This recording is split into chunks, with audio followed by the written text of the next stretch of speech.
السلام على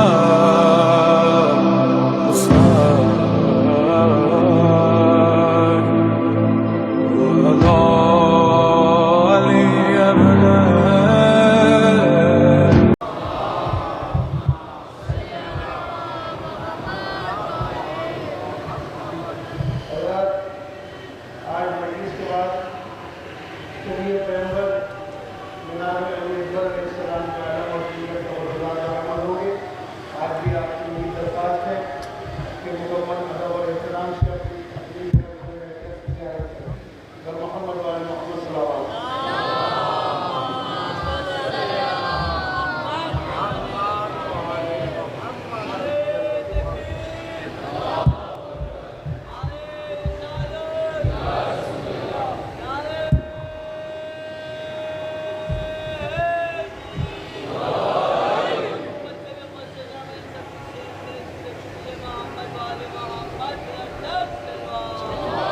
اللهم صل على محمد وعلى محمد. اعوذ باللہ من الشیطان الرجیم. بسم اللہ الرحمن الرحیم. الحمد للہ الاول بلا اول کان قبلہ والآخر بلا آخر یکون بعدا الذي قصرت عن رؤيته أبصار الناظرين وعجزت عن نعته أوهام الواصفين. والصلاة والسلام على أشرف الأنبياء والمرسلين حبيب إله العالمين العبد المرتضى والنبي المجتبى والرسول المصطفى سيدنا ونبينا وشفيع ذنوبنا وطبيب نفوسنا ومولانا بالقاسم محمد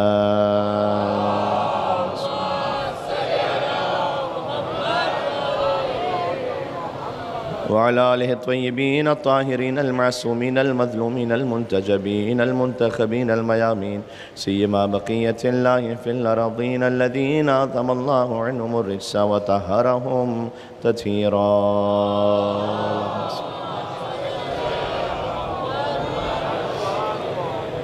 رحمة الله على محبيهم واللعنة الدائمة على أعدائهم أجمعين. آج مولا امام زین العابدین علیہ السلام سے توسل اختیار کرتے ہیں. بسم اللہ الرحمن الرحیم. یا ابا الحسن یا علی ابن الحسین یا زین العابدین ایہا السجاد یا ابن رسول اللہ یا حجت اللہ علی خلقے یا سیدنا و مولانا انا توجہنا واستشفعنا وتوسلنا بک الی اللہ وقدمناک بین یدی حاجاتنا یا وجیہا عند اللہ اشفع لنا. امام زین العابدین علیہ السلام کے نام پر سبحان اللہ. یا وجیہا عند اللہ اشفع لنا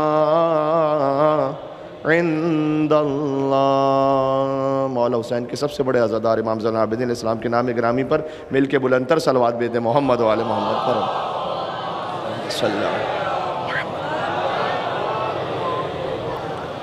قال اللہ تبارک و تعالی فی القرآن الکریم. بسم اللہ الرحمن الرحیم. الم نشرح لک صدرک ووضعنا عنک وزرک. وقال اللہ تبارک و تعالی اذن ورفعنا لک ذکرک. نعرہ صلوات. اللہم صلی علی محمد و آل محمد.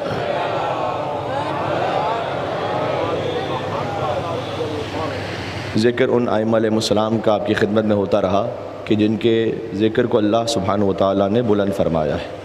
کسی انسان نے یہ ذکر بلند نہیں کیا. وَرَفَعْنَا لَكَ ذِكْرَكَ. اے حبیب ہم نے آپ کے ذکر کو بلند کیا ہے. اور اس کی تشریح یہ بھی ہے کہ اللہ سبحانہ و تعالیٰ نے اپنے نام کے ساتھ ہر مقام پر محمد مصطفیٰ کا نام رکھا ہے. وہ اذان ہو، وہ تشہد ہو، وہ کلمہ ہو، بہرحال تمام مسلمان اس بات کی حد تک تو متفق ہیں کہ حضور مکرم کا نام اللہ سبحانہ و تعالیٰ کے نام کے ساتھ جڑا ہوا ہے. اور ایک مولا علی علیہ السلام کا خطبہ میں نے آپ کو سنایا تھا کہ جب حضور مکرم کے نور کے بارے میں انہوں نے گفتگو فرمائی تھی کہ کان اللہ ولا شیء معہ، خدا تھا اور کوئی نہیں تھا. اس وقت اللہ سبحانہ و تعالیٰ نے اپنے حبیب کے نور کو خلق کیا آدم علیہ السلام کی خلقت سے 4,24,000 سال پہلے. یہ جو میں نے آپ کی خدمت میں عرض کیا تھا، اس خطبے میں آگے جا کر مولا علی علیہ السلام نے فرمایا ہے کہ اللہ سبحانہ و تعالیٰ نے حضور کے نور سے ایک جوہر کو خلق کیا، اس جوہر کو 2 حصوں میں تقسیم کیا. ایک پر نظر شفقت کی تو اسے میٹھا پانی بنا دیا، ایک پر نظر ہیبت کی تو اس سے عرش بنایا، عرش سے کرسی کو بنایا، کرسی سے لوح کو بنایا، لوح سے قلم کو بنایا. اور قلم کو بنانے کے بعد اللہ سبحانہ و تعالیٰ نے قلم سے خطاب کرتے ہوئے کہا اکتب توحیدی، اے قلم میری توحید کو لکھو. اب یہ پورا خطبہ میں پڑھ سکتا ہوں آپ کی خدمت میں، لیکن وقت بھی نہیں ہے، مجھے تھوڑا سا موضوع کو آگے بھی بڑھانا ہے. اکتب توحیدی، یہ عالم انوار کی بات ہے، جب سوائے اللہ کے اور محمد کے اور علی کے کوئی تھا ہی نہیں. تو اے قلم میری توحید کو لکھو. اب اس قلم کی بھی کیا کیفیت تھی؟ جو ہماری جیب میں قلم ہوتا ہے ظاہر ہے کہ وہ کیفیت تو نہیں ہے، اللہ جانتا ہے کہ اس قلم کی بھی کیا کیفیت ہے. کہ نون والقلم، اللہ تعالیٰ نے اس قلم کی قسم کھائی ہے قرآن میں. تو اللہ نے جب کہا قلم سے کہ توحید کو لکھو، فبقی القلم الف عام سکرانا من کلام اللہ تعالیٰ، تو چونکہ اللہ نے ڈائریکٹ خطاب کیا تھا قلم سے، تو قلم 1000 سال تک وجد میں جھومتا رہا. یعنی کین یو امیجن کہ اللہ تعالیٰ ڈائریکٹ کسی سے کلام کر رہا ہو براہ راست. کوئی آواز ہے ہمیں کہ ڈائریکٹ اللہ بات کر رہا ہے. اگر کسی کی حضرت حجت سے ملاقات ہو جائے تو وہ یعنی اپنے وجود میں جس کیف کو اور جس لذت کو محسوس کرتا ہے، تو اب ڈائریکٹ اگر اللہ اس وقت بات کر رہا ہو، جو میں نے عرض کیا کہ اللہ تھا اور محمد مصطفیٰ اور علی مرتضیٰ، یعنی تمام 4 معصومین اسی نور کا حصہ ہے. تو اللہ نے کہا کہ اے قلم میری توحید کو لکھو، تو قلم 1000 سال تک جھومتا رہا. اور جب فلما افاقہ، جب قلم کو کچھ افاقہ ہوا تو اس نے پوچھا اللہ سے کہ ما اکتبو، تو نے کہا پروردگار تیری توحید کو لکھوں، تو توحید میں کیا لکھوں؟ قلم کو نہیں معلوم تھا کہ توحید میں وہ کیا لکھے. اللہ نے کہا اکتب لا الہ الا اللہ محمد رسول اللہ. اس نقطے کو سمجھنے کی ضرورت ہے. دیکھیے گا اللہ تعالیٰ نے کہا تھا خالی توحید لکھو، لیکن اس کے بعد جب لکھوایا، یعنی اللہ کی توحید پوری نہیں ہوتی جب تک مصطفیٰ کی رسالت پر ایمان کا اعلان نہ کر دیا جائے.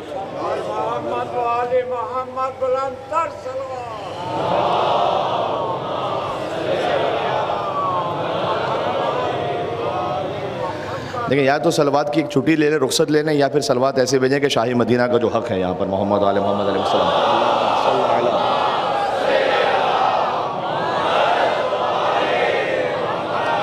یہ آواز چونکہ ہزاروں مومنین تک، مسلمانوں تک، دور دور تک جا رہی ہے، تو میں یہ عرض کرنا چاہتا ہوں کہ دیکھیں یہ ہے اصل نعت رسالت. جب حضور کی شان کو سننا ہے تو اللہ کے قرآن میں دیکھو یا حیدر کے فرمان میں دیکھو. کیونکہ ایک ہی استاد ہے محمد مصطفیٰ کا، وہ ہے خدا، اور ایک ہی لائق شاگرد ہے جس کا نام ہے مرتضیٰ. استاد کی کتاب قرآن ہے، شاگرد کی کتاب نہج البلاغہ ہے. سبحان اللہ. تو اللہ نے جب کہا نا اکتب توحیدی، میری توحید کو لکھو، تو قلم نے کہا ما اکتب، کیا لکھوں؟ اللہ نے کہا اکتب لا الہ الا اللہ محمد رسول اللہ، توحید میں یہ لکھو. تو قلم نے جب ذکر مصطفیٰ کو سنا، کسی پھل میں مٹھاس زیادہ ہو جائے تو وہ کیا ہوتا ہے؟ وہ پھٹتا ہے. فانشق القلم من حلاوت ذکر محمد، تو قلم حضور مکرم کے ذکر کی شیرینی سے پھٹ گیا. اور قلم نے یہ کہا من المحمد الذی قرنت اسمہ باسمک، پروردگار یہ کون محمد ہے کہ تو نے اپنے نام کے ساتھ ان کا نام رکھا ہے؟ تو اللہ نے جواب دیا قلم کو لولا ہو، اگر وہ نہ ہوتے تو بس اتنا یاد رکھ کہ لما خلقتک، اگر وہ نہ ہوتے تو اے قلم میں تجھے بھی خلق نہ کرتا، یہ بھی خلق نہ کرتا. قلم نے لکھا لا الہ الا اللہ محمد رسول اللہ، اور قلم نے لکھتے ہوئے سلام کیا رسول اللہ کو، السلام علیکہ یا رسول اللہ. تو جیسے قلم نے سلام کیا، سلام کسے کیا تھا؟ بولے رسول اللہ کو. فاجاب اللہ تعالی، جواب اللہ نے دیا، جواب اللہ نے دیا. جب جواب اللہ نے دیا قلم کو، اب میں آپ سے ایک چھوٹا سا فقہی مسئلہ پوچھ رہا ہوں جو بچے کو بھی یاد ہے. سلام کرنا واجب ہے یا مستحب؟ مستحب. جواب دینا واجب. مولا علی نے فرمایا کہ چونکہ قلم نے سلام کیا تھا لہذا سلام کرنا مستحب ہو گیا, اللہ نے جواب دیا تھا لہذا جواب دینا واجب ہو گیا. یہ وجہ ہے اس کی. تو اب ذرا غور فرمائیے گا کہ ورفعنا لک ذکرک کا مطلب کیا ہے؟ ہم نے آپ کے ذکر کو بلند کیا. اب اس ذکر میں ظاہر ہے کہ حضور مکرم نے فرمایا کہ علی کا ذکر میرا ذکر ہے, یعنی آل محمد کا جو ذکر ہے وہ حضور کے ذکر سے جدا نہیں ہے. حضور کا ذکر مکمل ہی نہیں ہے جب تک کہ آل رسول کا ذکر نہ ہو جائے. اور میرے پاس کی دلیل سادہ سی دلیل ہے, صلوات. اب کوئی مسلمان ویسے صلوات بیچتے ہوئے آل کو شامل کرے نہ کرے, لیکن نماز تو اس کی ہوتی ہی نہیں جب تک کہ آل محمد پر درود نہ بھیج دیا جائے. ایک مل کے صلوات بھیج دیں محمد و آل محمد علیہ السلام پر.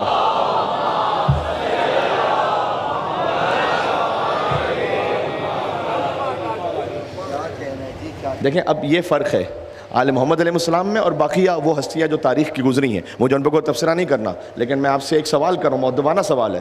اگر نماز میں تمام مسلمانوں سے پوچھ رہا ہوں وہ آل محمد نہ کہیں تو نماز ہوتی ہے نہیں ہوتی؟ نہیں ہوتی. اور اگر کسی اور شخص کا نام لے کے صلوات بھیج دے تو نماز ہوتی ہے نہیں ہوتی؟ یعنی میں کہنا چاہ رہا ہوں کہ آل محمد کو ان کے ساتھ نہ ملاؤ, کہ آل محمد پر صلوات نہ بھیجو تو نماز نہیں ہوتی, ان کا نام لے لو تو نماز نہیں ہوتے.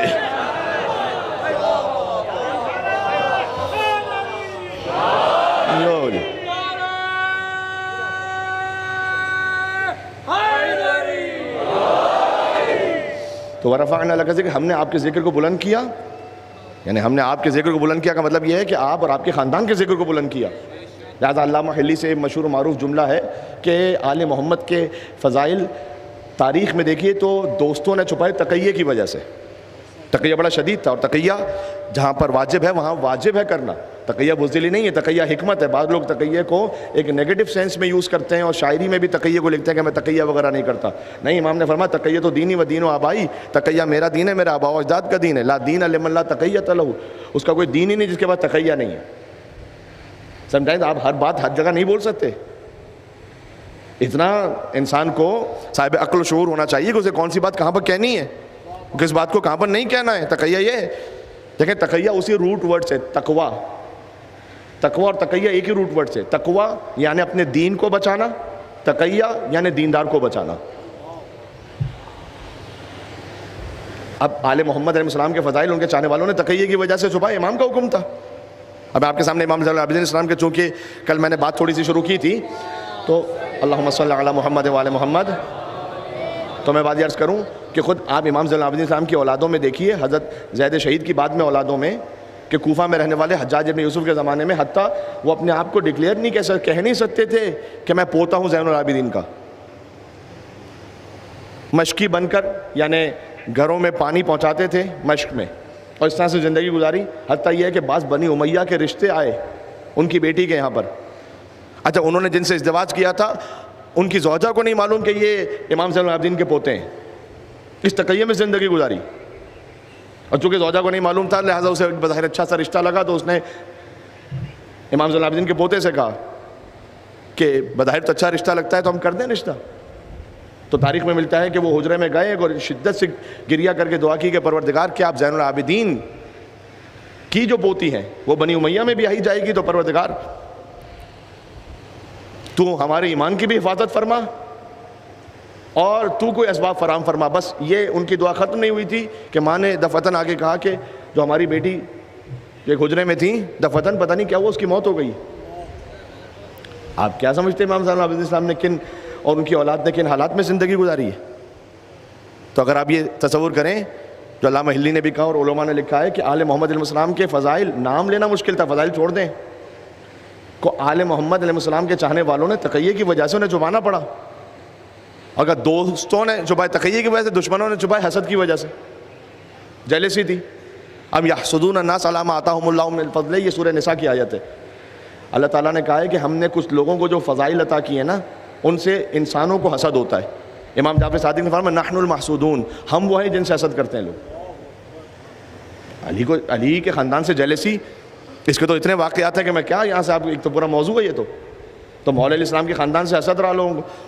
اب آپ سوچئے دوستوں نے ذکر نہیں کیا تقیہ کی وجہ سے، دوستوں نے چھپا لیا تقیہ کی وجہ سے، دشمنوں نے چھپا لیا حسد کی وجہ سے۔ اس کے بعد پھر وہ کہتے ہیں کہ تب بھی اللہ سبحانہ وتعالیٰ نے اس خانوادے کو اتنے فضائل عطا کیے کہ تب قد الشرق والغرب، مشرق و مغرب میں کوئی ایسا حصہ نہیں کہ جہاں علی بن ابی طالب السلام کے فضائل کا بیان نہ ہوتا ہو۔ تو کیا ہے یہ ورفعنا لک ذکرک ہے، ہم نے آپ کے ذکر کو بلند کیا۔ تو عمرو بن عاص، سبحان اللہ، کیا مولا علیہ السلام کی شان ہے۔ عمرو بن عاص کا یہ شعر ہے۔ عمرو بن عاص جانتے ہیں کون ہے؟ حاکم شام کا رائٹ ہینڈ۔ اس نے کہا ھذا الذی شہد العدو بفضلہ والفضل ما شہدت بہ الاعداء۔ حاکم شام اور اس کا بیٹا یزید، یہ ساتھ بیٹھے ہوئے تھے۔ ایک شخص تحفہ لے کر آیا، حاکم شام نے کہا یہ تحفہ اس کو دیتے ہیں کہ جو علی کی شان میں سب سے اچھا شعر کہے۔ تو سب سے پہلے خود حاکم شام نے کہا کہ خیر الورا من بعد احمد حیدرہ، انسانوں میں احمد کے بعد جو سب سے بہتر ہے وہ حیدر ہے۔ یہ سلمان فارسی کا شعر نہیں ہے، ابو ذر کا نہیں ہے، حاکم شام کا ہے۔ خیر الورا من بعد احمد حیدر الناس ارض والوسیع سماؤن، انسانوں کی مثال زمین جیسی ہے اور مصطفیٰ کے وسیع کی مثال آسمان جیسی۔ یزید نے پھر ایک شعر پڑھا، تفصیل میں نہیں جاؤں گا، بس عمرو بن عاص نے دونوں کو دیکھ کر ایک بات کہی، کہتا ھذا الذی شہد العدو بفضلہ والفضل ما شہدت بہ الاعداء۔ اس خانوادے کے فضائل کے لیے اتنا ہی کافی ہے کہ خدا دشمنان علی کی زبانی علی کے فضائل جاری کروا دیا کرتا ہے۔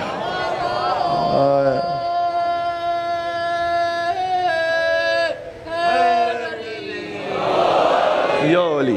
ہاں، تو اب آپ دیکھیں، تو میں بات کو کنکلوڈ کر رہا ہوں۔ اب آج کی آخری مجلس ہے، ایک طرح سے کل بھی ظاہر ہے کہ خطاب تو ہے، لیکن چونکہ کل ماتمداری بھی ہوتی ہے اور ایک خاص کیفیت ہوتی ہے، تو اس میں ہو سکتا ہے کہ میں تفصیل سے اس بات کو آگے پھر نہ پہنچا سکوں، تو آہستہ آہستہ ہمارا موضوع جو ہے وہ ایک حد تک جتنا مجھ سے گنجائش ہو سکی تھی کنکلوژن کی طرف جا رہا ہے کہ ہم نے مولا علی علیہ السلام، بلکہ حضور مکرم سے بات شروع کی تھی، مولا علی کا ذکر ہوا، بی بی فاطمہ سلام اللہ علیہا، امام حسن علیہ السلام، امام حسین علیہ السلام اور امام زین العابدین علیہ السلام تک ہم پہنچے۔ اور میں کوشش کر رہا ہوں کہ آج کم سے کم امام محمد باقر علیہ السلام کی شان میں ایک فقرہ کہہ ہی دوں، اور تاکہ ایک ثواب کے لیے بھی باعث بن جائے اور ہم ایک حد تک امام محمد باقر علیہ السلام کی زندگی پہ بھی بات کر سکیں۔ تو ھذا الذی شہد العدو بفضلہ والفضل ما شہدت بہ الاعداء، کہ اس خانوادے کی فضیلت کے لیے اتنا کافی ہے کہ اللہ دشمنان علی کی زبان علی کے فضائل جاری کروا دیا کرتا ہے۔ دارمیہ نام کی خاتون ہے، دارمیہ اس کا نام ہے، وہ مولا علی علیہ السلام صفین جو ہے نا وہ 2 مہینے تک چلی ہے، تو وہ صفین کے ایک جگہ کونے میں کھڑے ہو کر مولا علیہ السلام کی شان میں فضیلت کے اشعار کہتی تھی۔ جب مولا علی کی شہادت ہو گئی تو یہ حج پہ گئی تھی، مجھے حاجی بھی بعض نظر آ رہے ہیں، حج پہ کہیں دارمیہ، وہ حاکم شام بھی آیا ہوا تھا۔ حاکم شام نے کہا مجھے ملنا ہے ان سے۔ اس نے نہیں خواہش کی کہ مجھے ملنا ہے، اس نے کہا مجھے ملنا ہے۔ حاکم شام سے ملاقات ہوئی دارمیہ کی، اور سبحان اللہ، حاکم شام نے کہا کہ تم علی کے بارے میں اتنا کہتے ہو، ذرا ایک تو بتاؤ، کوئی تو بات بتاؤ خاص علی کی۔ کا زمانہ کم ہے، زمانہ کم ہے، کیا بتاؤں؟ کہ نہیں ایک تو بات بتاؤ۔ کہ بس ایک بات یہ ہے کہ میں نے علی کو خلافت سے پہلے بھی دیکھا تھا، بعد میں بھی دیکھا تھا، کوئی فرق محسوس نہیں کیا۔ کس کو کہہ رہی ہیں؟ کس کو کہہ رہی ہیں؟ کہ اچھا چلو تحفہ لے لو گی مجھ سے؟ کہ لے تو لوں گی، لیکن تو رہے گا، علی رہے گا۔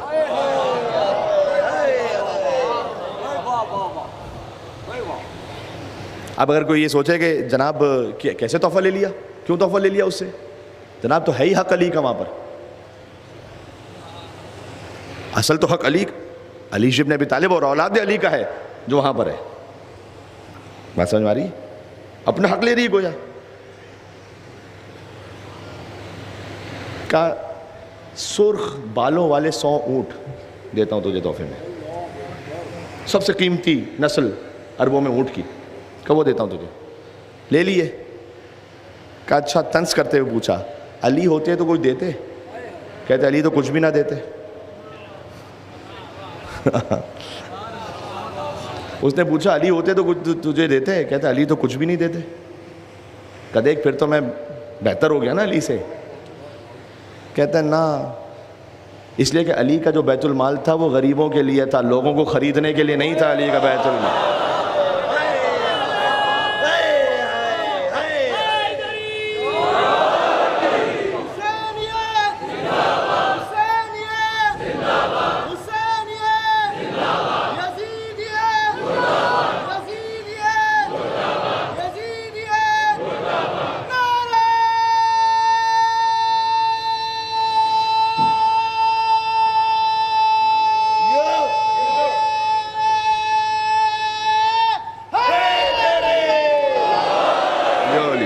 سبحان اللہ.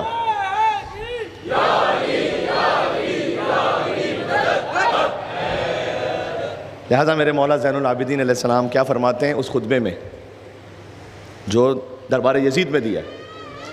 فرمایا ایک تو ہوتا ہے نا ہماری نگاہ میں خاص کام، مثلاً سخاوت، مثلاً نماز، مثلاً عبادت. امام زین العابدین فرماتے ہیں میں کس کا بیٹا ہوں، کس کا بیٹا ہوں، کس کا بیٹا ہوں؟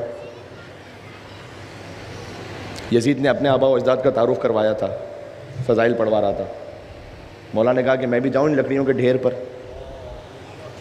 ممبر تھوڑی ہے، آل محمد کی شان نہ بیان ہو تو ممبر تھوڑی ہے،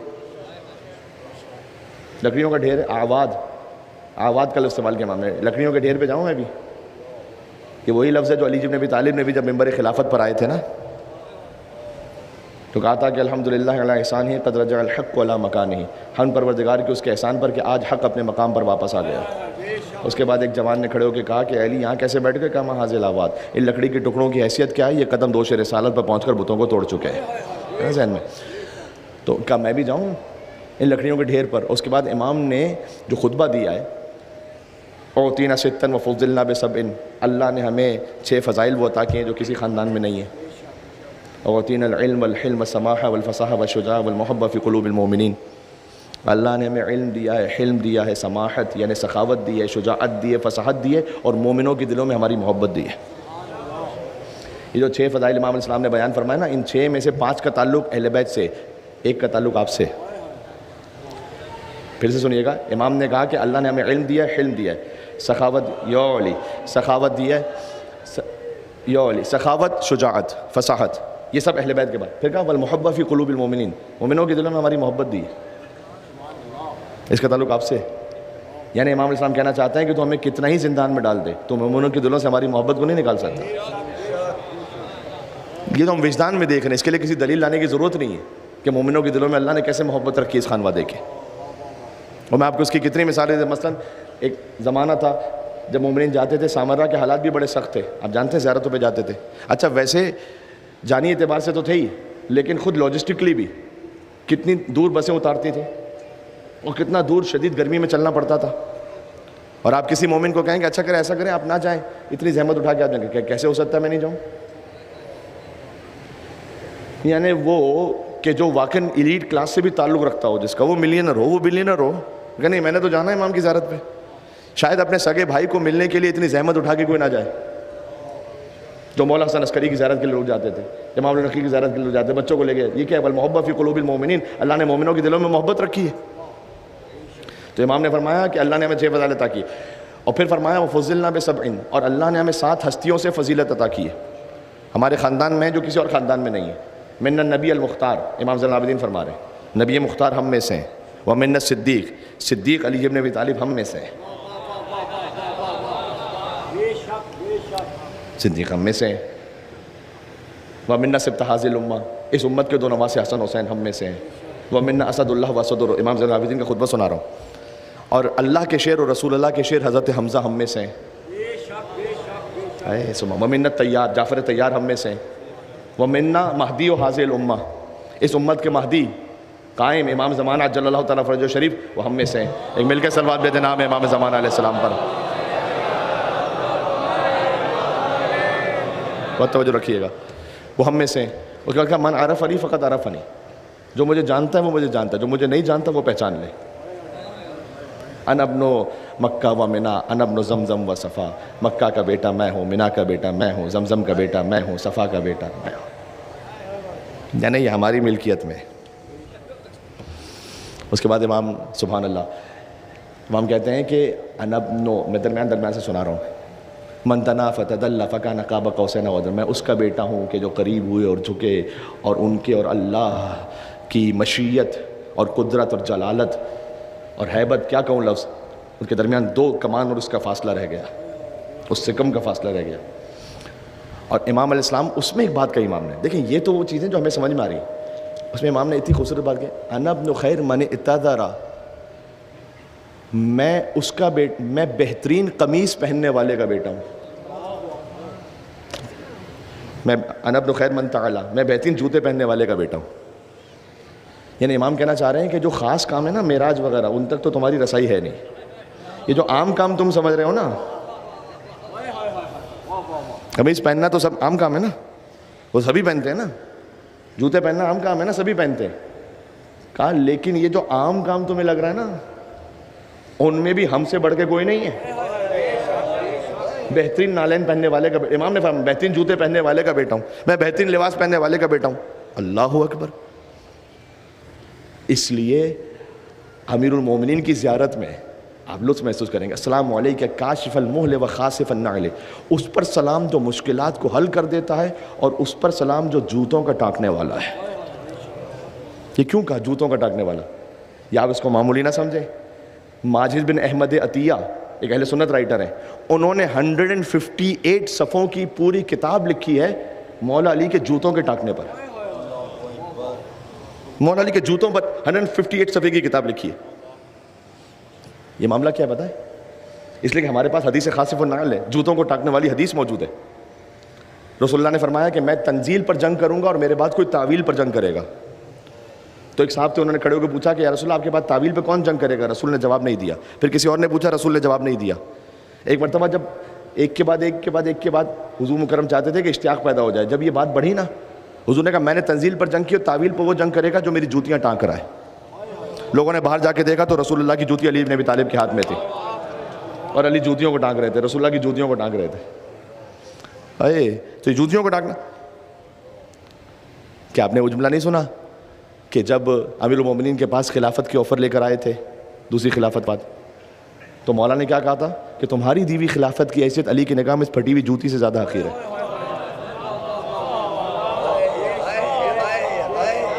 یہ خالی خطابت ہے، ایگزیجوریشن ہے، یہ حقیقت ہے. اس میں حقیقت ہے. پتہ ہے کیوں؟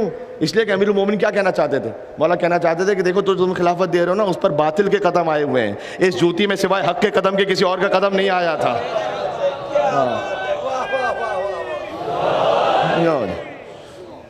یہ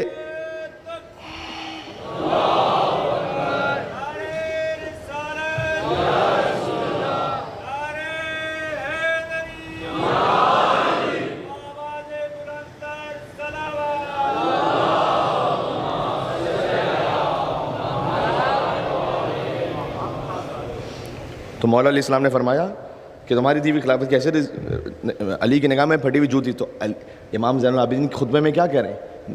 انا ابن خیر من حج و لبا، میں بہترین حج کرنے والے اور بہترین تلبیہ کہنے والے کا بیٹا ہوں.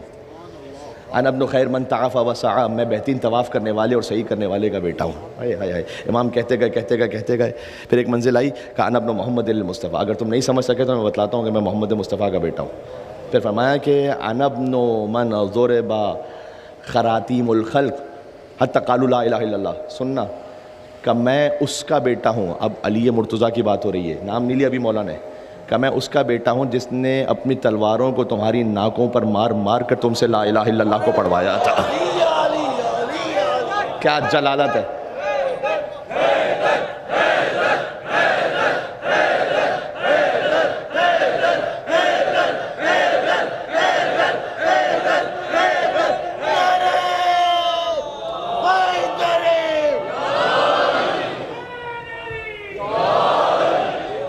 کس کو کہہ رہے ہیں مولا؟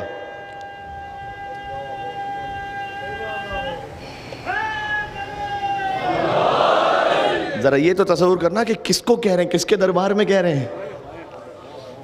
میں اس کا بیٹا ہوں کہ جس نے اپنی تلوار تمہاری ناکوں پہ مار مار کے حتی قالوا لا الہ الا اللہ،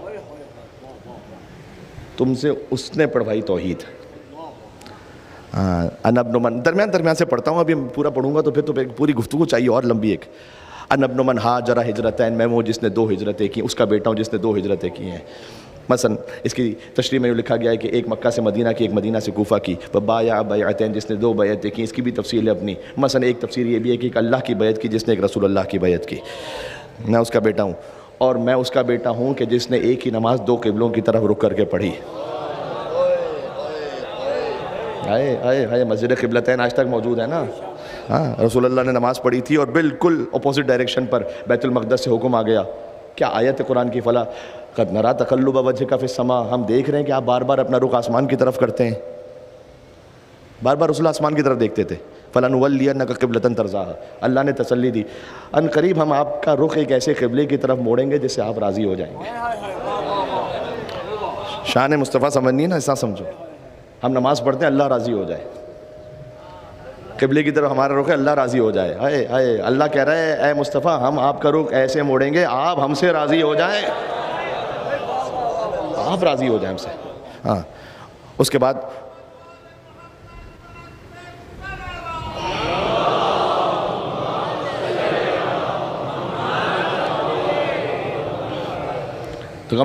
تو حضور مکرم پر ظہر کی نماز کے دوران وہی نازل ہوئی، 2 رکعت پڑھ چکے تھے بیت المقدس کی طرف۔ آپ جانتے ہیں کہ مدینہ میں جب حضور مکرم نماز پڑھا کرتے تھے تو بیت المقدس ایک طرف ہے، خانہ کعبہ دوسری طرف ہے، اور 2 رکعت نماز کے بعد حضور نے اپنے رخ کو تبدیل کر دیا، اور باقی تو سمجھ ہی نہ پائے کہ یہ کیا ہوا۔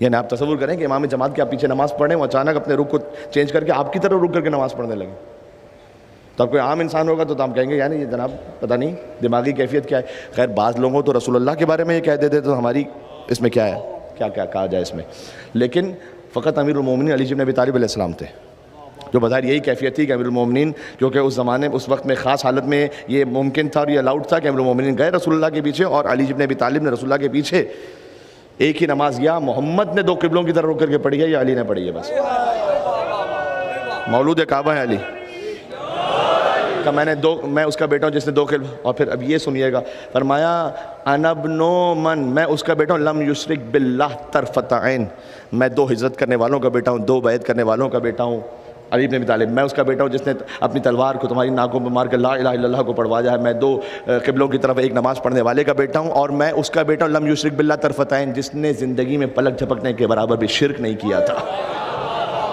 بنی امیہ کے سامنے کہہ رہے ہیں یہ، اسی لیے تو علی کو کرم اللہ وجہہ کہا جاتا ہے۔ پھر کہا کہ انا ابن علی المرتضیٰ، میں علی مرتضیٰ کا بیٹا ہوں۔ آگے فرمایا انا ابن فاطمہ الزہرا، انا ابن خدیجہ الکبریٰ، بی بی خدیجہ کا کیا مقام اور احترام ہے کہ امام زین العابدین علیہ السلام نے حضرت خدیجہ کو یاد کیا اپنے تعارف میں، اور پھر امام کہتے جاتے پھر مصائب کا بیان کیا کہ میں اس کا بیٹا ہوں کہ جس پر آسمانوں میں پرندوں نے گریا کیا، میں اس کا بیٹا ہوں کہ جس پر جنات نے گریا کیا، میں اس کا بیٹا ہوں کہ جس پر ملائکہ نے آنسو بہائے۔ یہ کہتے کہتے امام حتیٰ یہ کہ وہاں محفل پہ ایک مجلس گویا منعقد ایسی ہوئی کہ لوگوں کی چیخیں نکل رہی تھیں اور لوگ صدائے بلند رو رہے تھے امام حسین علیہ السلام پر، اور پھر اس کے بعد یزید نے یہ کہا کہ بے وقت کی اذان دلوائی، اور جب بے وقت کی اذان دلوائی تو امام نے یہ کہا اشہد ان لا الہ الا اللہ، یہ جو کہہ رہا ہے کہ اشہد مؤذن اللہ اکبر کا برحق کا، پھر کہا اشہد ان لا الہ الا اللہ، امام علیہ السلام نے فرمایا کہ میں گواہی دیتا ہوں، میرا گوشت، میرا خون، میری کھال اور میرا پورا وجود گواہی دیتا ہے کہ اشہد ان لا الہ الا اللہ کے سوا کوئی معبود نہیں۔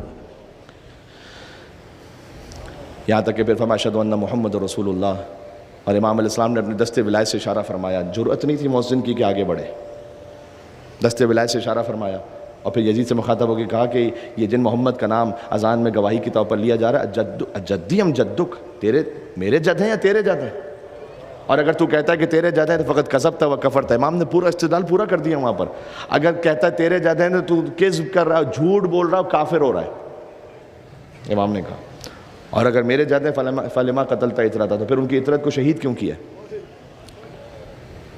حسین کے سب سے بڑے عزادار پر سلام۔ امام زین علیہ السلام، میں ایک آیت کے ذریعے سے آپ کی توجہ چاہتا ہوں، سورہ انبیاء کی آیت ہے کہ وَجَعَلْنَاهُمْ أَئِمَّةً يَهْدُونَ بِأَمْرِنَا وَأَوْحَيْنَا إِلَيْهِمْ فِعْلَ الْخَيْرَاتِ وَإِقَامَ الصَّلَاةِ وَكَانُوا لَنَا عَابِدِينَ، اللہ نے انبیاء کو عابدین کہا ہے قرآن میں، اور سورہ صاد میں فرمایا فَإِذَا سَوَّيْتُ وَنَفَخْتُ فِيهِ مِن رُوحِي فَقَعُوا لَهُ سَاجِدِينَ، ملائکہ کو ساجدین کا ہے، توجہ چاہتا ہوں میں، ساجدین کا نا، کیونکہ اللہ کے حکم سے سجدہ کیا ملائکہ نے کسے؟ آدم علیہ السلام کو، تو انبیاء ہے عابدین، ملائکہ ہے ساجدین۔ وہ کس مقام فضیلت پر ہے کہ انبیاء کی بزم میں جائے تو زین العابدین ہو جائے، ملائکہ کی محفل میں آئے تو سید الساجدین ہو جائے۔ ایک مل کے صلوات بھیج دو نام امام زین العابدین علیہ السلام پر، اللہم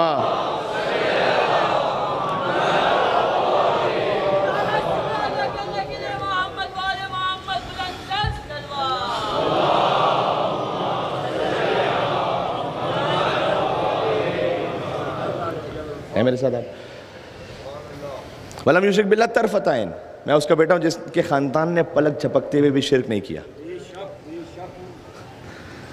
کیا شان ہے یہ، پڑھتا ہے جو قرآن کو تنزیل سے پہلے. ابھی تو قرآن نازل کہاں ہوا تھا؟ چھٹے امام سے پوچھا کہ متی اسلم علی، علی کب مسلمان ہوئے؟ دو لفظ تھے سوال، متی اسلم علی. امام نے دو لفظ کہے، متی کفر علی. سمجھے تو سمجھے. علی کب مسلمان ہوئے کہ علی کب کافر تھے؟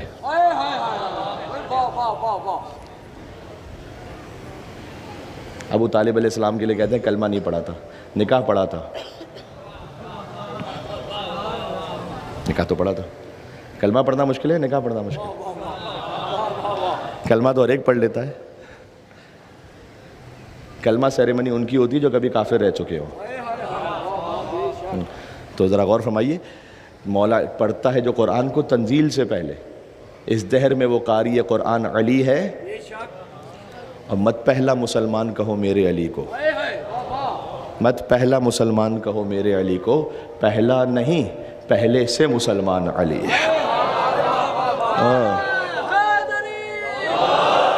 یا علی.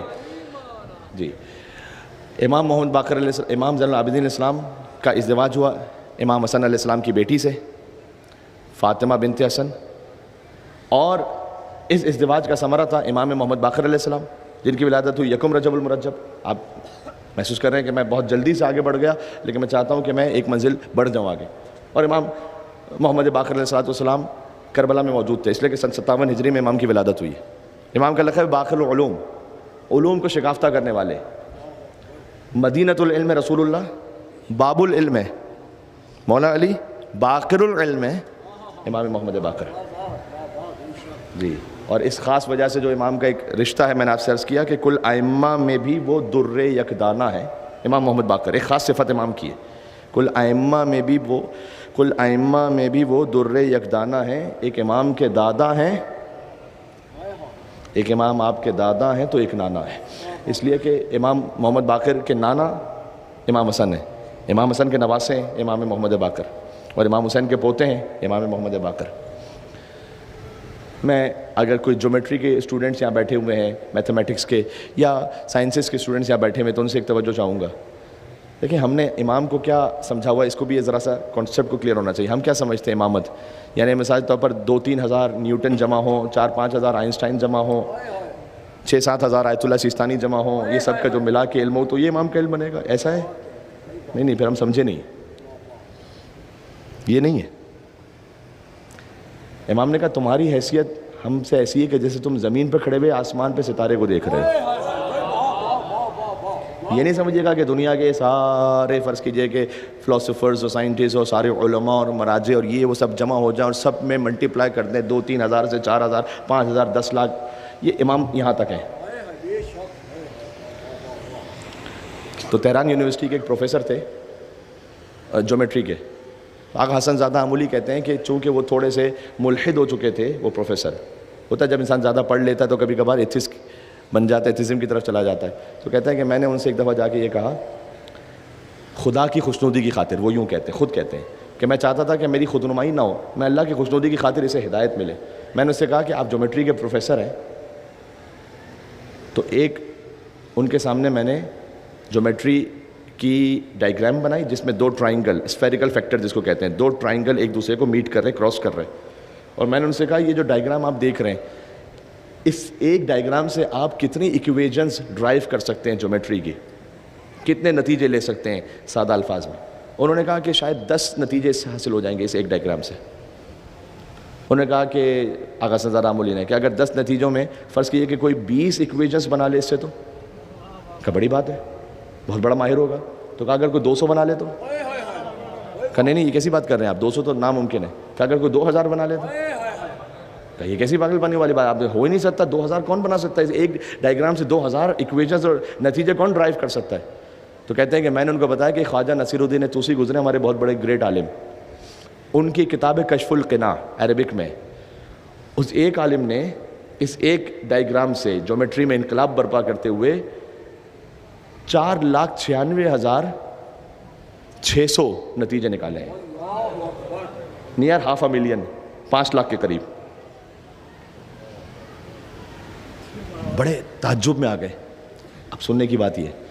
تو کہتے ہیں میں نے ان سے کہا کہ یہ جو آپ تھوڑا سا پڑھ کے ایتھسٹ بن رہے ہیں نا, وہ جو عالم ہیں جنہوں نے 5 لاکھ کے قریب ایک جیومیٹری کی ڈائیگرامس ایکویشنز ڈرائیو کی ہیں, جب ان کا انتقال ہونے لگا نا خواجہ نصیر الدین طوسی کا, اس گریٹ عالم کا, تو قرار یہ تھا کہ انہیں دفن کیا جائے گا امام موسیٰ کاظم علیہ السلام کے حرم میں پہلو میں.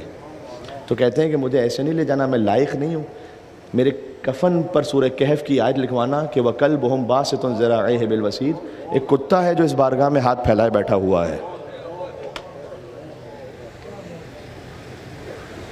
آپ کو سمجھ میں آ رہا ہے؟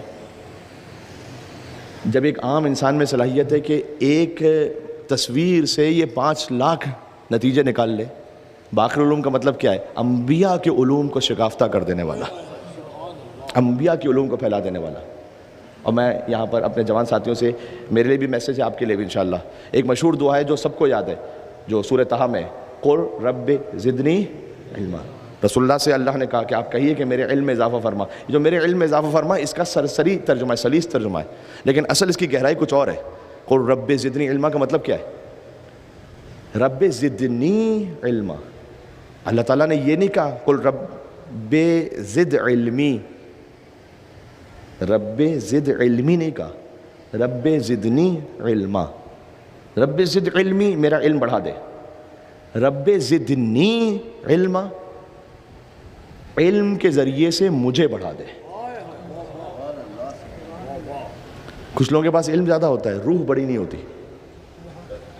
سمجھ رہے میں کیا کہنا چاہ رہا ہوں؟ ہو سکتا ہے کسی کے پاس دولت بھی بہت ہو, دل بڑا نہیں ہے. کوئی چیز آئی تو, کوئی مہمان آیا تو چھپا کے رکھ دیا, اس کے سامنے ہی نہ کھانا پڑ جائے. کسی کا ہو سکتا ہے کہ غریب سا آدمی لیکن دل بڑا ہے, جو کچھ تھا سامنے رکھ دیا. ارے جناب امیر نے فرمایا, اتنا خوبصورت کلام ہے, مولا نے کہا کہ سخی دوسروں کے کھانے سے کھا لیتا ہے اور کبھی بخیل دوسروں کے کھانے سے نہیں کھاتا. تو کوئی مولا سے پوچھا گیا کہ مولا یہ تو برعکس ہو گیا, سخی دوسروں کے کھانے سے کھا لیتا ہے, بخیل نہیں کھاتا, بخیل کو کھا لینا چاہیے. امام نے کہا نا, نیت کی بات ہے. سخی دوسروں کے کھانے سے اس لیے کھاتا ہے کہ دوسرے بھی اس کے کھانے سے کھائیں, اور کبھی بخیل دوسروں کے کھانے سے اس لیے نہیں کھاتا کہ کہیں یہ میرے کھانے سے نہ کھانا شروع کر دے. روح بڑی نہیں ہے. ضروری نہیں کہ معلومات خالی ہو جانا کافی نہیں ہوتا. کتابوں کو رٹ لینے سے معلومات ملتی ہیں, علم ملتا ہے نور اہل بیت سے, روح جس کی بڑی ہو. تو اگر فرض کیجئے کہ یہ اتنی مجلس سے ماشاءاللہ آپ نے اٹینڈ کی ہیں اور الحمدللہ رب العالمین یقیناً آپ نے بہت کچھ سیکھا ہے, بہت کچھ معلومات میں اضافہ کیا, جہاں جہاں کر تشریف لے گئے, تو خالی یہ معلومات نہ رہیں, علم بڑھے, روح بڑھے ہماری. اس لیے ابھی تقریباً عشرہ اختتام کو پہنچ رہا ہے, تو میں ایک سادہ سا اصول آپ کی خدمت میں پیش کر رہا ہوں. زیادہ تر پروڈکٹس میں یہ ایگزامپل دی جاتی ہے, کہتے ہیں before use and after use. In products کے نام نہیں لینا چاہتا, فائدہ کیا ہے یہاں پر, لیکن آپ جانتے ہیں بیفور یوز آفٹر یوز. کوئی کریم ہے, کوئی میڈیسن ہے, بیفور یوز آفٹر یوز. تو before use and after use اگر سیم ہے تو پھر فائدہ کیا ہوگا؟ اب میں اس سے ایک نتیجہ دے کے عکس کر رہا ہوں, بیفور عشرہ محرم, آفٹر عشرہ محرم. یہ تصویر ایک جیسی ہے تو پھر کیا ہوا؟ یعنی زبان ویسے ہی چل رہی ہے, نگاہ ویسے ہی غلط اٹھ رہی ہے, کانوں میں ویسے ہی حرام جا رہا ہے, پیٹ کے حرام کی ویسی فکر نہیں ہے, زیر شکم کی ویسی فکر نہیں ہے. تو بیفور عشرہ اور آفٹر عشرہ بالکل سیم ٹو سیم. تو امام حسین تو ہدایت کا چراغ تھے اور نجات کی کشتی تھے. اب آپ توجہ کر رہے ہیں تھوڑا سا اس پر, جہاں جہاں تک آزاد آپ کی جانب زیادہ دیکھ نہیں پا رہا, سامنے مومنین اس طرف. تو اس لیے, اور آج بڑی تعداد میں روزانہ ہی موجود ہوتے ہیں, اور آج اور بھی موجود ہیں, کیونکہ ایک جوان کا ذکر ہے. ایک جوان کے لیے آپ شہزادہ علی اکبر سے کیا سیکھیں گے؟ باپ کا ادب سیکھو, پہلی بات. حضرت علی اکبر سے کریمی سیکھو. حضرت علی اکبر فقط رسول اللہ کی شبیہ نہیں ہے, پنجتن کی نشانی کا نام ہے علی اکبر. یہ آپ سے اطمینان سے کہہ رہا ہوں. کیوں پنجتن کی نشانی, کیوں علی اکبر؟ رسول اللہ کا چہرہ ہے علی اکبر کا چہرہ. دیکھو امام حسین نے خالی یہ نہیں کہا کہ چہرہ تھا, کہا اللہم اشہد علی ہؤلاء القوم قد برز الیہ غلام اشبہ الناس خلقا و خلقا. خلق میں بھی تھے لیکن خلق میں بھی تھے. آپ کو جو اللہ نے چہرہ عطا کیا ہے وہ ہمارے اختیار میں نہیں ہے. ہر ایک کو جو چہرہ اللہ نے عطا کیا ہے وہ خود اللہ نے دیا ہوا ہے, ہم نے چوائس سے نہیں لیا وہ چہرہ, ٹھیک ہے. لیکن اخلاق آپ کے اختیار میں ہے, کیونکہ علی اکبر کو رسول اللہ کا چہرہ اللہ نے عطا فرمایا تھا. علی اکبر نے اپنا اخلاق بھی رسول اللہ جیسا اخلاق بنا لیا تھا.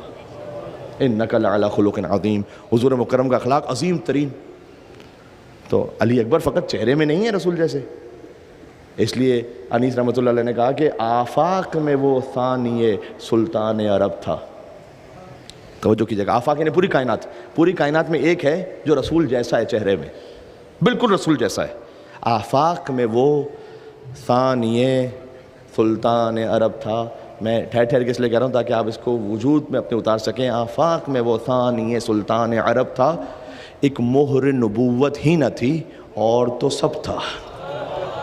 ہائے ہائے ہائے ہائے ہائے, اللہ اکبر اللہ اکبر. یہ ہے حسین کا چاند. تو حضرت علی اکبر رسول اللہ کی تو شبیہ ہیں, اخلاق میں بھی چہرے میں بھی.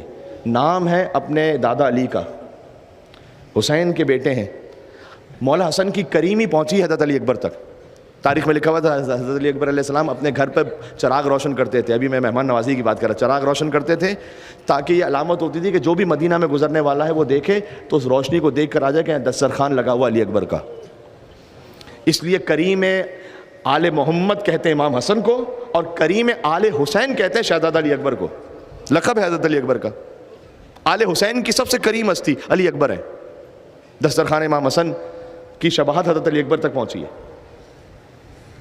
چہرہ رسول جیسا, نام علی, دسترخوان امام حسن جیسا, بیٹے حسین کے, سن سیدہ کا. پنجتن کی نشانی ہوگا علی اکبر. اس لیے جب پہنچے ہیں, رجس لکھا ہے مرزا دبیر نے, اور اس میں چونکہ ہم ایک دوسرے کو پتہ نہیں کتنی نفرتیں بڑھ گئیں اور کتنی گروپنگز ہو گئی کہ ہم غالی و مقصر کہہ کے ایک دوسرے پہ بڑی ٹونٹنگ بھی کرتے ہیں سوشل میڈیا پر, آپس میں ایک دوسرے کے خلاف بھی.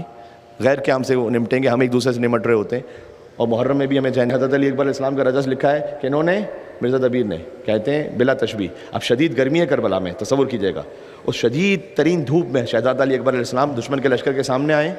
یہ تاریخ میں لکھا ہوا ہے کہ جیسے حضرت علی اکبر علیہ السلام آئے تھے, فتبارک اللہ احسن الخالقین, دشمن کے لشکر سے صدا آئی تھی, کتنا بہترین ہے اسے خلق کرنے والا پروردگار. فتبارک اللہ احسن الخالقین, یہ دشمن کے لشکر سے صدا آئی تھی. تو کہتے ہیں ماتھے کا عرق پاک کیا انگلی سے بارے. شہزادہ علی اکبر اپنے پسینے کو گویا صاف کیا, ایک تشبیہ ہے, ماتھے کا عرق پاک کیا انگلی سے بارے, سورج نے کیے دور مہ نو سے ستارے. پھر کہتے ہیں حیدر کے لب و لہجے سے لشکر کو پکارے, غافلو رتبے سے ہو آگاہ ہمارے. تمہیں معلوم ہے ہم کون ہیں؟ غافلو رتبے سے ہو آگاہ ہمارے. کون ہیں؟ اللہ کے بندے ہیں, ہم اللہ نہیں ہیں. یہاں غلو کی نفی ہو گئی. اللہ کے بندے ہیں, ہم اللہ نہیں ہیں. بندے مگر اس طرح کے واللہ نہیں ہے. وہ حسین کا چاند. جب ایک عرابی آیا تھا مدینہ میں, دیکھو میں نے جوانوں کے لیے خاص چھوٹی سی گزارش کر دی. سب سے بڑی بات ہے آپ کا اخلاق کیسا ہے. خاص طور پر جوانی کا ایک تکبر غرور آ جاتا ہے اس وقت کہ جب آپ کے پاس دولت بھی بہت آ رہی ہے. اگر آ رہی ہے تو یہ شیطان مکمل طور پر حاوی ہو جاتا ہے. تو آپ کو آپ کے بڑوں کے ساتھ رسپیکٹ کیسی ہے, آپ کے اساتذہ کے ساتھ رسپیکٹ کیسی ہے, آپ کے ہمسن لوگوں کے ساتھ آپ کی رسپیکٹ کیسی ہے. یہ مولا علی نے فرمایا کہ دولت جو ہے نا چلتی پھرتی چھاؤں کی طرح ہے, کل کسی کے پاس ہے آج کسی کے پاس ہے. اس لیے فرمایا لا میراث کل ادب, ایک باپ اپنے بچے کو ادب سے بڑھ کر کوئی وراثت دے نہیں سکتا. کل شیء یحتاج الی العقل والعقل یحتاج الی الادب, ہر شے عقل کی محتاج ہے, عقل ادب کا محتاج. کچھ بڑوں کا احترام, کچھ لحاظ, سب سے پہلے والدین کے لیے. آخری زمانے کی نشانیوں میں ہے, بات سے بات نکل رہی لیکن یہ میسیجز بڑے اہم ہیں چونکہ بہت دور تک آواز آ رہی ہے. آخری زمانے کی نشانیوں میں ہے, یہ حضور نے فرمایا کہ ایک زمانہ ایسا آ جائے گا کہ لوگ دوستوں کے ساتھ نیکی کریں گے اور والدین کے ساتھ جفا کریں گے. یہ زمانہ آ گیا یا نہیں آیا؟ دوست کے ساتھ پوری رات گزار دے گا بیٹھ کے, گپ شپ لگ رہے ہیں, وقت ضائع ہو رہا ہے. امیر المومن کو سخت ناپسند تھا میں جان رہا ہوں کہ میں تھوڑا سا مصائب میں وقت لے رہا ہوں، لیکن یہ باتیں امپورٹنٹ ہیں۔ امیر المومنین کو سخت ناپسند تھا۔ ایک مرتبہ کوفے میں جب امیر المومنین کی خلافت و حکومت تھی تو امیر المومنین کو شکایت کی گئی ایک محلے کے بارے میں کہ امیر المومنین انہوں نے گھر ایسے بنائے ہوئے ہیں کہ ایک تو اپنے گھر کا ویسٹیج یہ گلی میں نکال دیتے ہیں، اور دوسرا یہاں پر سب اوباش لڑکے بیٹھے رہتے ہیں گلی میں۔ علی خالی بدر و احد میں لڑنے والا نہیں ہے، امیر المومنین تشریف لائے، جتنے ایسے بیٹھے ہوئے تھے، کہا تمہیں شرم نہیں آتی کہ غیر محرم یہاں سے گزرتی ہے اور ان کے گزرنے کی جگہ نہیں بچی؟ کہاں بیٹھے ہیں، کس راستے میں بیٹھے ہوئے ہیں، کس وقت پہ بیٹھے ہوئے ہیں؟ میں لفظ استعمال کر رہا ہوں مجھے ممبر کی شان کے حساب سے بس میں کہہ دیتا ہوں، چلیں بات سمجھانے کے لیے۔ کیا علی اس پر راضی ہوں گے کہ آپ چائے کے ڈھابے پہ بیٹھ کے 4 گھنٹے لوڈو کھیلتے رہو، کوئی کام نہ کریں اور کوئی کام نہیں کریں؟ کیا وقت کا ضیاع نہیں ہے یہ؟ آپ کو وقت کا جواب نہیں دیا، والعصر نہیں پڑھی؟ وقت کی قسم، ان الانسان لفی خسر، انسان خسارے میں ہے، وقت کی قسم۔ ہر چیز ایک حد میں ہوتی ہے۔ آپ کی انٹرٹینمنٹ کے لیے مولا کائنات نے فرمایا کہ دن کو 3 حصوں میں تقسیم کرو، اللہ کی عبادت کے لیے اور رزق حلال کمانے کے لیے اور جائز لذت کے لیے۔ کہیں فرمایا 4 حصوں میں تقسیم کرو، صلہ رحم کا اضافہ کیا، صلہ رحم کے لیے اور جائز لذت کے لیے رکھا ایک وقت، لیکن جائز لذت کے لیے کتنا وقت آپ لگائیں گے اور کون سا وقت لگائیں گے آپ؟ گھنٹوں۔ یہ اپنے آپ سے سوال کریں کہ علی اس پہ راضی ہیں یا نہیں۔ بہرحال اسی سے یہ بھی سمجھ میں آتا ہے 2-3 ایٹیکیٹ سے جو ہمیں سیکھنے کی ضرورت ہے۔ کل جلوس بھی ہے اور پھر مجلسوں میں آپ ماشاءاللہ بڑی تعداد میں جا رہے ہیں۔ میری ایک ریکویسٹ ہے خاص آپ سے کہ جو حسینی ہوتا ہے، مولا علی نے فرمایا اوصیکم بتقوی اللہ و نظم امرکم، میں تمہیں اللہ کے تقوی کی نصیحت کرتا ہوں اور اپنے افیئرس کو مینیج رکھو۔ مجلس ختم ہوتی ہے، جب سبیلیں وغیرہ اٹھتی ہیں تو آپ دیکھتے ہیں سڑکوں کا حشر کیا ہے، کیا کچھ کچرا ہے وہاں پر۔ کیا یہ آل محمد کے ماننے والے کی شان کے مطابق ہے؟ تو مولانا کیا کریں ہم؟ اپنے ساتھ ایک بیگ رکھی، پلاسٹک شاپر رکھیے، جو کچھ ہے کچرا آپ اس میں ڈالتے ہیں، کیوں ضرورت ہے کہ آپ کو سڑک پہ پھینکیں گے آپ؟ کیا یہ بہتر نہیں ہے جو میں عرض کر رہا ہوں؟ آپ سوچئے گا خود، کیا یہ ہمارا اچھا امیج جاتا ہے جلوس کے بعد اور مجلسوں کے بعد کہ جہاں پر مجلس ہے، جہاں پر سبیل ہے، وہاں پر ہر قسم کی گندگی پھیلی ہوئی ہے؟ نہیں، مناسب نہیں ہے عزیزوں یہ۔ تو ایک تو رسول اللہ ایک قبر بنا رہے تھے، دیکھیں وقت تمام ہو رہا ہے، رسول اللہ قبر بنا رہے تھے، تو قبر کے اندر کی ایک دیوار تھی جو تھوڑی ٹیڑھی بن رہی تھی۔ رسول نے کہا اس کو سیدھا کرو۔ کہا یا رسول اللہ یہ قبر بند ہو جائے گی، اوپر سے دیوار نظر نہیں آئے گی، قبر بند ہو جائے گی، پھر تو اس کو ہمیشہ کے لیے بند رہنا ہے، قبر کو دوبارہ تھوڑی کھولی جائے گی، یہ ٹیڑھی بنے سیدھی بنے کیا ہے؟ حضور نے کہا جو کام کرو تنظیم کے ساتھ کرو، چاہے قبر کے اندر کر رہے ہو۔ تو ہمیں اپنی مجلسوں میں خیال نہیں رکھنا چاہیے اس تنظیم کا؟ عزیزوں بس جتنا ہو سکے اب آپ گریہ کر لیجیے گا۔ میں آخر میں مصائب ہی کے وقت کے اندر کچھ کروں گا کہ 2 نوحے کے بول بھی پڑھ دوں تاکہ ہمارا گریہ اس مقام پر ہو سکے۔ حسین کے لیے بڑا سخت تھا، جب بھی کوئی شہید آتا تھا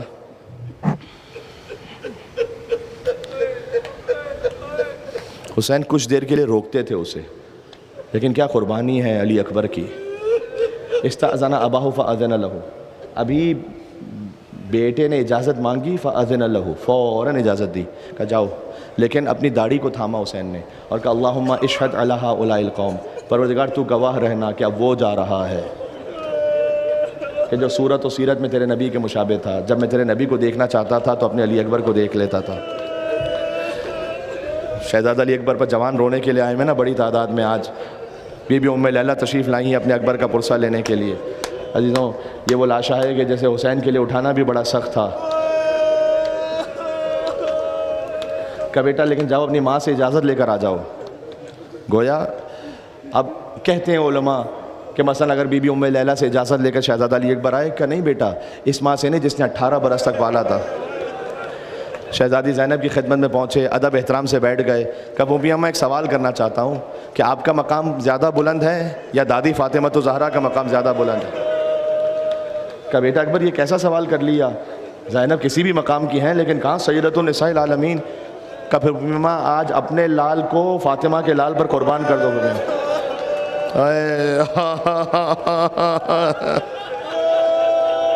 ہاں شہزادہ علی اکبر کا غم ہے، مصائب صدائیں بلند ہو رہی ہیں عزیزوں. یہ 18 برس کا وہ جوان، کلیجے میں برچھی کا پھل، اللہ اکبر، ماتم کرنا، گریہ کرنا. علی اکبر چلے، ابھی کچھ آگے بڑھے تھے، ایسا لگا جیسے کسی کی آواز آئی ہو. اب جب مڑ کر دیکھا تو دیکھا بوڑھا باپ آہستہ آہستہ. کہا بابا ابھی تو آپ سے اجازت لے کر آیا تھا بابا، شب 9 محرم الحرام ہے عزیزوں آپ کی.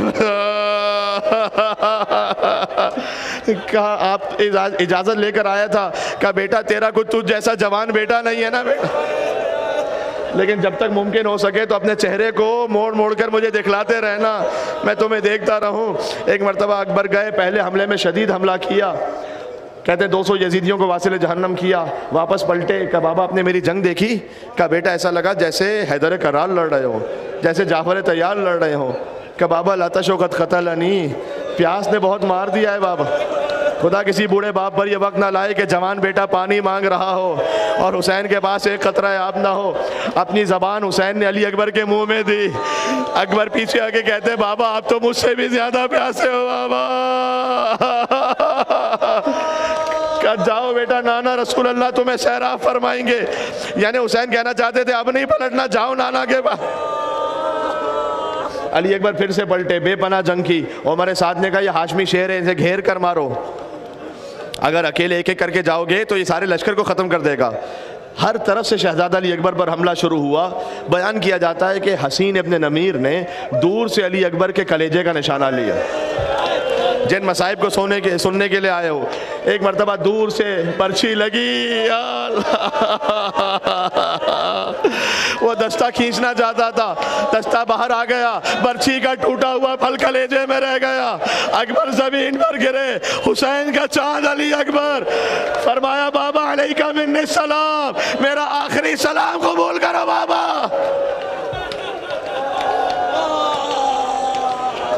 جب بھی کوئی شہید گرتا تھا تو کہتا تھا یا مولا ادرکنی، اے مولا میری مدد کو آئیے گا. اکبر نے کہا بابا میرا آخری سلام قبول کرو. یا اللہ، کہنا چاہتے تھے بابا صبح سے لاشیں اٹھا کر تھک گئے ہو نا بابا، اب نہیں زحمت کیجئے گا، اب آخری سلام بس قبول کر لیں. لیکن وہ حسین کے جو جون کے لاشے پر بھی گئے تھے، اپنے اکبر کے لاشے پہ کیسے نہ جاتے. عزیزو سننا دل تھام کے اس کو. حسین اٹھے، گرے، پھر چلے، پھر گرے، پھر دائیں جھکے، پھر بائیں جھکے. مقتل کا لفظ یہ ہے فسقط من الفرس. حسین گھوڑے سے اترے نہیں تھے، گر گئے حسین گھوڑے سے. گھٹنیوں کے بل چلتے ہوئے اکبر کے پاس پہنچے، اپنا رخسار علی اکبر کے رخسار پر رکھا. کہ دنیا بعد کا لفا، اے بیٹا تیرے بعد دنیا کی زندگی پر خاک ہے بیٹا، باپ کو تنہا چھوڑ گیا. جزاک اللہ، یہی حق ہے نام امام حسین پر.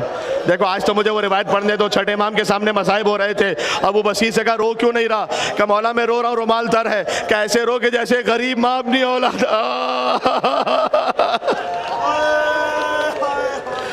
کہ بیٹا اتنی مہربانی بوڑھے باپ پر کر دو، تمہارے ہاتھوں کے سہارے تمہارے لاشے کو لے کر چلوں. اکبر میں کچھ رمق ابھی باقی ہے، ایک مرتبہ تمہیں لے کر چلوں. ایک مرتبہ اکبر نے ایک ہاتھ حسین کی گردن میں ڈالا، دوسرا ہاتھ سینے سے نہیں ہٹایا.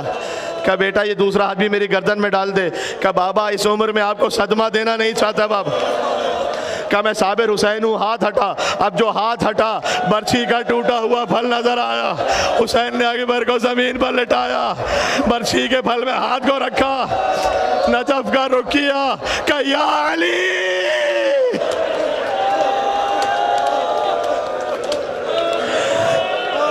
بابا خیبر فتح کرنا آسان ہے، جوان کے گلے جیسے برچھی کھینچنا مشکل ہے. علامہ جعفر شوستری کہتے ہیں حسین مر گئے ہوتے اکبر کے لاشے پر اگر زینب کی صدا نہ آتی. بی بی نے کہا بھیا یہ لاش تم اکیلے نہ اٹھا سکو.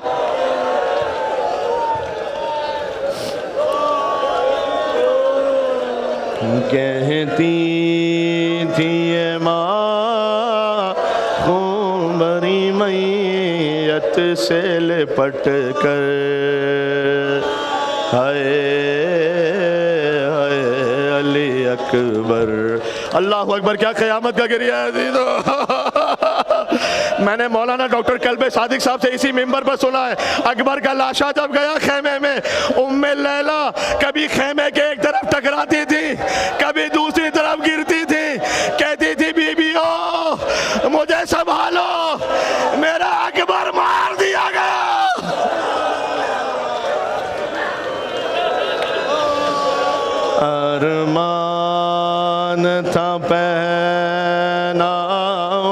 پوشاک شانی، افسوس کے رات سائی نہ تجھ کو یہ جوانی، کیسا تھا مقدر. سنبھالنا اس زبان کو، کوئی سنبھالنا، تماچے مار کا دو میں سے سن لو.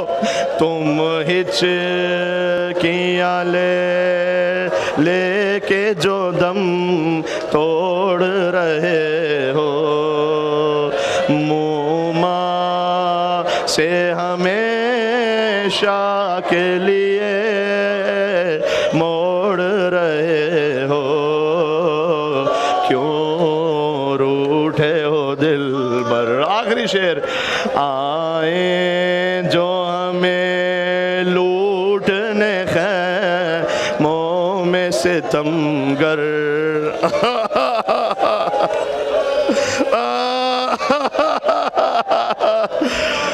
کوفہ کی عورتیں اکبر کے سر کو دیکھ کے کہتی تھی خدا کرے اس کی ماں زندہ نہ ہو.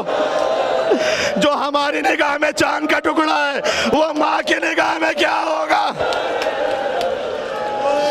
آئیں جو ہمیں لوٹنے خیموں میں ستمگر، ماں دے گی صدائیں علی اکبر علی اکبر، چھن جائے گی چادر، اے علی اکبر.